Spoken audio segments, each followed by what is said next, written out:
habis nyuci tadi. Lu nyuci emang duit gue cuci? Ya, iyalah. Duit kagak gue cuci. Kalau kata duit bisa gue cuci, gue dijembrengin di depan di jemuran gue dilipetin, gue tempelin semua, pakai dipaku semua. 2.000. Kagak ada 2.000, jangan kata 2.000, 1.000 aja gue boleh nutur tadi. Kagak tahu-taunya lu jadi anak. Budi es itu. Kagak ada, bentar gue usir tuh tukang es, gue suruh pergi. Banget.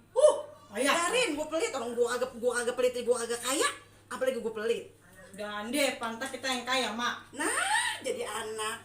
Kalau mau kaya, kerja yang benar. Jangan dikit-dikit emak, minta duit sama emak mulu. Lah emak, siapa yang cariin? Bapak baru dari mana?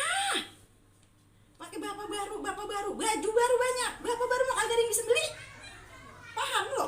Lamaran, emak jalan keluar dari mobil itu siapa?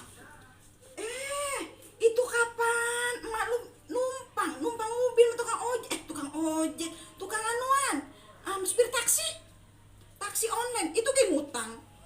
Tahu naik mobil, mabok Kak. Sama jendela. Itu kapan? Di dalam juga gue bertempolong dalam mobil.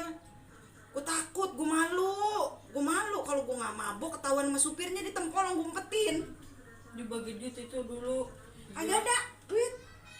2.000. Besok gue nyari, gue nutur dulu tuh duit ya. Cenggo Biar dah. nanti lu jadi anak apa? Cenggo. Kagak ada cenggo, buru-buru cenggo. Orang dikata 1.000 aja kagak, 1.000 kagak. Jual Biar paham lu juga jadi